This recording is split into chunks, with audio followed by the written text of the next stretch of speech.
If you're creating an old school Zettelkasten, you need to give some thought to the unique identifiers or unique IDs that you put on your Zettelkasten cards. This is the first of two videos in which I will talk about this issue.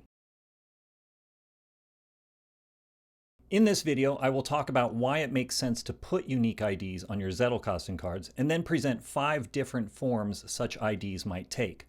We'll see what the IDs on Niklas Luhmann's Zettelkasten cards look like and what those IDs look like on cards created by 4 other people, myself included. In the video that will be released sometime after this one, I will show some of the Zettelkasten cards created in the philosophy course I teach and explain why I have assigned them the letters and numbers that are on them. If you want to see what those cards look like before I release the next video, check out the one in the top right corner here.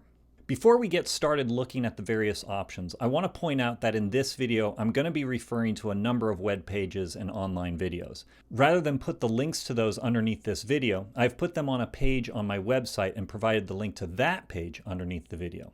On that page, you will find not just links to resources relevant to this video, but also the transcript of this video and a number of the images used in it. So we begin by considering why it's a good idea to put unique IDs on Zettelkasten cards.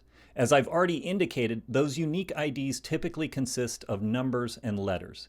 You can think of these IDs as addresses. Just as each building has an address that can be used to locate that building, so does each Zettelkasten card have an address that can be used, well, not so much for locating the card as for connecting it to other cards. When each card has a unique address on it and contains a single main idea, or when each card amounts to what people nowadays call an atomic note, then all you need when making a reference on one card to another card is the card's address. Though in plenty of cases you might also want to indicate what the reference card is about, as you can see I have done here.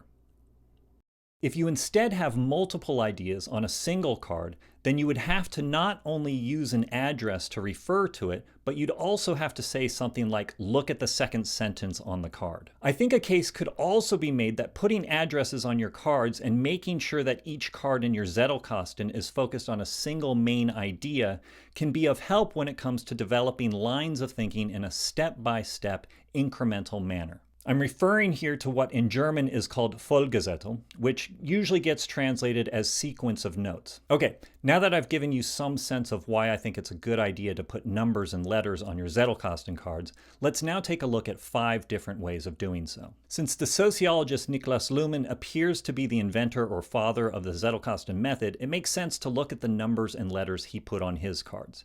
You can do that by heading over to the Niklas Luhmann archive, which you can see on the screen here. If your German is überhaupt furchtbar, or if you don't understand what I just said, you'll want to have the page translated. I'm using the Chrome browser right now, so I'm going to click on the Translate button here. I'm not going to explain Luhmann's system in any detail here. If you want a detailed explanation of how he used numbers and letters on his cards, you're welcome to read through the many resources on this website. All I want to point out, as we look at one of Luhmann's notes here, is that Luhmann used both numbers and letters to create addresses for each of the cards in his Zettelkasten. Put differently, Luhmann put alphanumeric IDs on his cards. As you can see here, it appears as though Luhmann is putting commas in his alphanumeric addresses. But actually, for Germans and people in plenty of other countries, a comma in a number serves the same function that a period in a number serves for people in the United States. So 4,1,2a in German would be 4.1.2a here in the United States. If we translate this page from the German into English, you can see that the commas in the numbers have been transformed into periods. Let's now take a look at a second option. Here we'll be looking at how Bob Dotto does things. Bob's a writer and a teacher. He teaches an online course on the Zettelkasten method, maintains a blog, and has written a number of books, among other things. If you check out the video of his that I've linked to on my website, you will see that Bob knows quite a lot about the Zettelkasten method. If we go to the webpage where Bob describes his Zettelkasten course, we see some sample notes from his Zettelkasten. Here's one of them. As you can see, Bob does not use periods. He can dispense with periods because he, unlike Luhmann, has every number followed by a letter and every letter followed by a number. For his card here that has as its address 4A1A, Luhmann would have likely used the address of 4.1.1a. The third way of assigning unique identifiers to Zettelkasten cards that I want to look at is the Scott Sheper way. As I noted in an earlier video, Scott's done some great work uncovering aspects of Luhmann's system that many people have overlooked. In his video titled How Numbering Works in an Analog Zettelkasten, Scott crawls around on the floor as he shows how he has numbered some of his cards.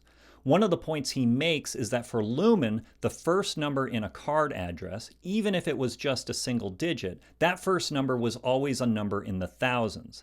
That's why when you watch Sheper's videos, you see that all his cards start with numbers in the thousands. In addition, you see from the video that instead of using periods in his alphanumeric addresses, Sheper uses slashes. The last option for putting addresses on Zettelkasten cards that I want to go over before showing you how I do things is one used by Dan Allosso. Dan is a history professor who has hosted a number of online book clubs, several of which have included a focus on note-making. Dan has put out lots of videos about note-taking in history, which you can find on YouTube. I think you will also find that the content of his videos is superior to the YouTube thumbnails he creates for them. Dan recently released a book on note-taking and writing called How to Make Notes and Write.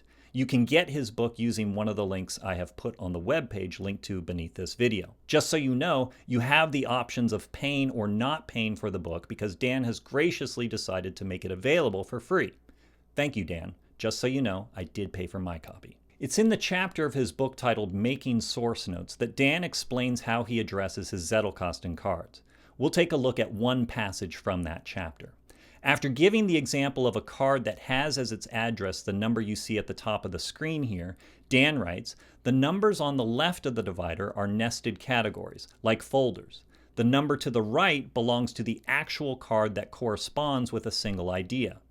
He adds, "The overall number tells me something about how the idea is related to other ideas, the nested folders, as well as where it fits in a conversation with other ideas, the sequence number and letter." I think Dan's use of the forward slash here is pretty effective. I think the slash is a good way of clearly distinguishing between what he's calling kind of folders or what I might call folder cards on the one hand and actual notes or what I might call idea cards on the other hand. Finally, it's what you've been waiting for this whole time. The kinds of addresses I put on the cards in the old school Zettelkasten I've been creating for the philosophy course I'm teaching this semester. The way I do things is pretty much the same as the way Dan Allosso does things, with the only difference being that I use a hyphen rather than a slash right before cards that contain single ideas. And the only reason I do that is that in the app in which I'm maintaining a replica of my analog Zettelkasten, that app is called Obsidian, slashes are not permitted in the titles of the files. Of course, I could use a slash on my analog cards and the hyphen only in Obsidian, but I just prefer that the addresses on my analog cards be identical to the ones in Obsidian. All right, if you've been paying attention, you are now aware of 5 different options when it comes to putting addresses on your Zettelkasten cards. So far as I know, it doesn't really matter which option you choose for your own Zettelkasten. If you think it does matter, please let us know in the comments section beneath this video. Please also consider hitting the like and subscribe buttons below. If you do so, that'll put a spring in my step.